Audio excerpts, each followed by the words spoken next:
अस्सलाम वालेकुम नाज़रीन, मैं हूँ इब्रार फ़याज़। अपने यूट्यूब चैनल पर आपको खुशामदीद कहूँगा। उम्मीद करता हूँ आप सब खैरियत से होंगे। सबसे पहले आपसे दरख्वास्त है कि चैनल को सब्सक्राइब कर लें और बेल आइकन का बटन ज़रूर प्रेस कर लें ताकि मेरी डेली आने वाली वीडियो का नोटिफिकेशन आपको ज़रूर मिलता रहे। नाज़रीन, हाज़िर हूँ एक और नई इन्फॉर्मेटिव वीडियो के साथ। आज की वीडियो में एक और प्रोडक्ट के बारे में डिस्कस करूँगा।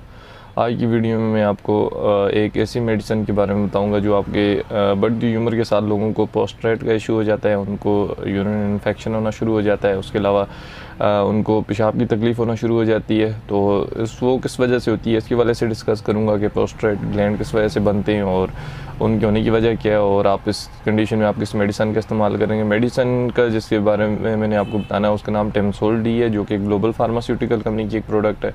इसकी कंपोजिशन की बात करूं तो इसमें मौजूद टेमसोलोसिन 0.4 मिलीग्राम इसमें शामिल होता है। आज की वीडियो में इसके वाले से डिस्कस करूंगा कि आप इसको किस कंडीशन में इस्तेमाल कर सकते हैं, इसके बेनिफिट्स क्या हैं, यूजेज क्या हैं और इसके साइड इफ़ेक्ट्स क्या हो सकते हैं, और आप इसको किस पर्पज़ तौर पर इस्तेमाल कर सकते हैं और इसके फ़ायदे किस हद तक हैं और आप इसके साइड इफ़ेक्ट्स क्या हो सकते हैं। इस हवाले से डिस्कस करूँगा कि टेमसोलोसिन आखिर किस पर्पज़ तौर पर इस्तेमाल करते हैं।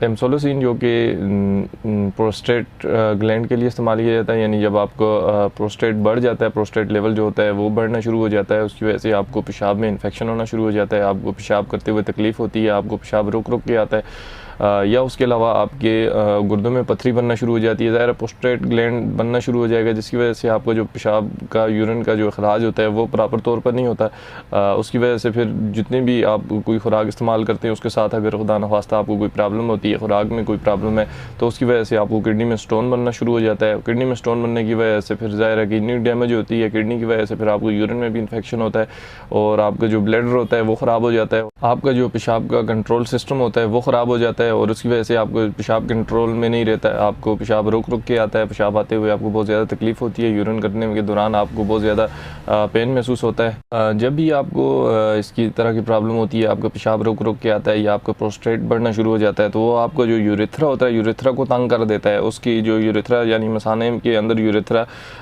मसाने के साथ ही यूरेथ्रा मौजूद होता है, उसकी जो साइज़ होता है, जब यूरिन प्रोस्टेट बढ़ना शुरू हो जाता है तो वो यूरेथ्रा की जो नाली होती है उसको तंग कर देता है। उसको तंग करने की वजह से फिर आपको पेशाब प्रॉपर तौर पर जिस तरह आप यूरिन करते हैं उस तरह सही तरीके से एग्जॉस्ट नहीं हो पाता, तो आपको यूरिन करने के दौरान आपको तकलीफ़ महसूस होती है, आपकी जो रगें होती हैं वहाँ पे स्वेलिंग हो जाती है, वहाँ पे सोजिश बन जाती है। यूरेथ्रा में जब आपको स्वेलिंग हो जाती है, यानी कि यूरेथ्रा का जो साइज़ होता है वो तंग होना शुरू हो जाता है प्रोस्टेट ग्लैंड बनने की वजह से, तो आपको यूरिन एग्जिस्ट होते हुए बहुत ज़्यादा तकलीफ़ होती है। उसके अलावा जो इसकी जो टेमसोलोसिन का जो काम है वो किस तरह प्रोसेस करता है, वो आपकी बॉडी में ये बिगनेंट प्रोस्टेट हाइपोप्लेसिया की कंडीशन में आप इसको इस्तेमाल कर सकते हैं। ये ऐसी कंडीशन होती है जिसमें आपका जो यूरेथ्रा का साइज़ होता है वो तंग हो जाता है, जिसकी वजह से आपको यूरिन से मसाने तक यूरिन आते हुए बहुत ज़्यादा तकलीफ़ होती है। ये जो आपके प्रोस्टेट के जो मसल्स होते हैं यानी यूरेथ्रा के, तो वो बहुत ज़्यादा सख्त हो जाते हैं और हार्ड हो जाते हैं, जिसकी वजह से आपको यूरिन में बहुत ज़्यादा तकलीफ़ महसूस होती है। तो ये टेमसोलोसिन आपकी जो यूरेथ्रा के मसल्स होते हैं उनको नरम कर देता है, उनको यूरिन को एग्जॉस्ट करने में आसानी पैदा करता है ताकि आपको बआसानी यूरिन एग्जिस्ट हो सके।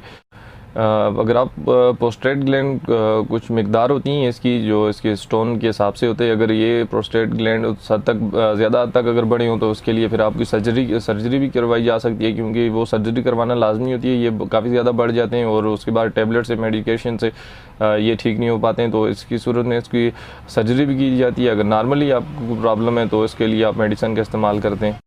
इसके अलावा आप इस मेडिसिन को प्राइमरी नॉक्टुरल एनोराइसिस की कंडीशन में इस्तेमाल कर सकते हैं। ये ऐसी कंडीशन होती है जिसमें आपको इनवॉलेंट्री यूरिनेशन होती है, यानी कि आपको अगर यूरिन करना चाहते हैं, ये बचपन से ये बीमारी होती है। इसकी भी टू टाइप्स हैं, एक प्राइमरी और सेकेंडरी। यानी कि अगर आपके बचपन से अगर इस तरह की प्रॉब्लम है, कुछ लोगों को बचपन से प्रॉब्लम होती है, उनका यूरिनेशन खुद ब खुद निकलना शुरू हो जाती है, उनको प्रॉब्लम होती है बचपन से, ये बीमारी होती है एक तरह की। तो ऐसी कंडीशन में भी वो इसका इस्तेमाल कर सकते हैं कि इसकी यानी कि इस तरह के लोग जो बचपन में इस मसले का शिकार होते हैं, यानी यूरिनेशन खुद ब खुद उनको होना शुरू हो जाती है, तो ऐसी कंडीशन को प्राइमरी नॉक्टुरल एनोराइसिस कहते हैं। और वो लोग जिनको ये मसला बड़ी उम्र के साथ, बढ़ते हुए उम्र के साथ उनको जो प्रोस्टेट ग्लैंड बनना शुरू हो जाते हैं या उसके अलावा उनको यूरिनेशन होना शुरू हो जाती है, तो वो सेकेंडरी नॉक्टरल एनोराइसिस होता है। ये मेडिसन सिर्फ और सिर्फ प्राइमरी नॉक्टरल एनोराइसिस की कंडीशन में इस्तेमाल कर सकते हैं, यानी कि जिन लोगों को बचपन से यूरिनेशन की प्रॉब्लम होती है तो वो टेम्सोलोसिन का इस्तेमाल कर सकते हैं, उनके लिए बहुत ज़्यादा इफेक्टिव वो साबित हो सकती है ये।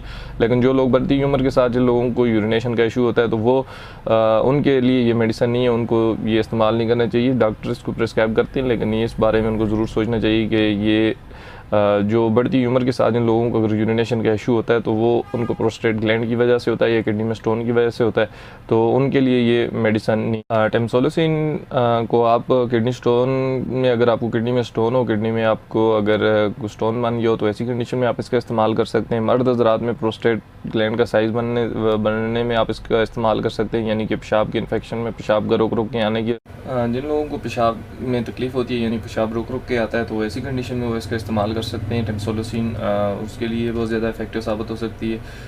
ये सबसे ज़्यादा प्रिस्क्राइब की जाने वाली मेडिसन है। इसकी जो ब्रांडेड नेम है वो टेम्सोलोसिन का टेम्सोल डी है, जो कि ग्लोबल फार्मास्यूटिकल कंपनी की एक प्रोडक्ट है। इस मेडिसन की डोजेज की बात करूँ तो ये आप एक मेडिसन रोज़ाना की बुनियाद पर इस्तेमाल कर सकते हैं। इसकी मुख्तलिफ डोजेज हैं, यानी कि आपको अगर प्रोस्टेट ग्लैंड के लिए इस्तेमाल करते हैं या यूरिनेशन इन्फेक्शन के लिए इस्तेमाल करते हैं या उसके अलावा आप यूरेथ्रा की कंडीशन में इस्तेमाल करते हैं तो वो उसके हिसाब से ये आपको जारी भी रख सकते हैं, या परमानेंट तौर पर भी आप इसका इस्तेमाल कर सकते हैं। क्योंकि कुछ लोगों को परमानेंट तौर पर इसलिए इस्तेमाल करवाया जाता है कि उनके जो प्रोस्टेट ग्लैंड होता है वो छोटे साइज़ में होता है, उसके लिए उनको सर्जरी करवाने की ज़रूरत नहीं होती। सर्जरी अगर करवाते हैं तो फिर उनके लिए काफ़ी ज़्यादा पेनेबल होती है, तो मेडिसन के इस्तेमाल से वो उनको राहत मिल सकती है। तो परमानेंट तौर पर एक मेडिसन रोज़ाना की बुनियाद पर वो इस्तेमाल कर सकते हैं।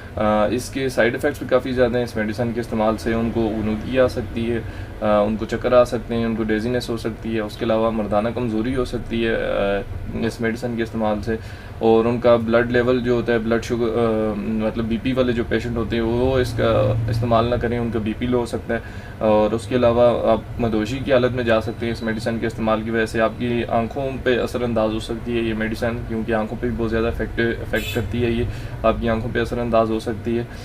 इस मेडिसन को जिन लोगों का बीपी बहुत ज़्यादा लो होता है वो इसका इस्तेमाल ना करें, और जिन लोगों को टेम्सोलोसिन से कोई एलर्जी है तो वो इस मेडिसन का इस्तेमाल हरगिज़ ना करें। तमाम तर मेडिसन आप डॉक्टर के मशवरे से इस्तेमाल करें। उम्मीद करता हूँ आपको ये वीडियो ज़रूर पसंद आई होगी। अगर आपको ये वीडियो पसंद आई है तो अपने दोस्तों के साथ इसको शेयर करें, वीडियो को लाइक करें और मेरे चैनल को सब्सक्राइब करना ना भूलें। मैंने प्रीवियस वीडियो लोप्रीन टेबलेट पर बनाई थी, अगर आपने वो वीडियो नहीं देखी है तो उसका लिंक भी डिस्क्रिप्शन में पिन होगा, ये लास्ट पे आप उसको देख सकते हैं। अगर आपको किसी मेडिसिन से रिलेटेड, स्किन से रिलेटेड, किसी प्रोडक्ट के वाले से इन्फॉर्मेशन चाहिए तो आप मुझे कमेंट्स कर सकते हैं। मिलते हैं एक नई वीडियो के साथ, तब तक के लिए मुझे इजाज़त दीजिए, अपना ख्याल रखिएगा, खुदा हाफिज़।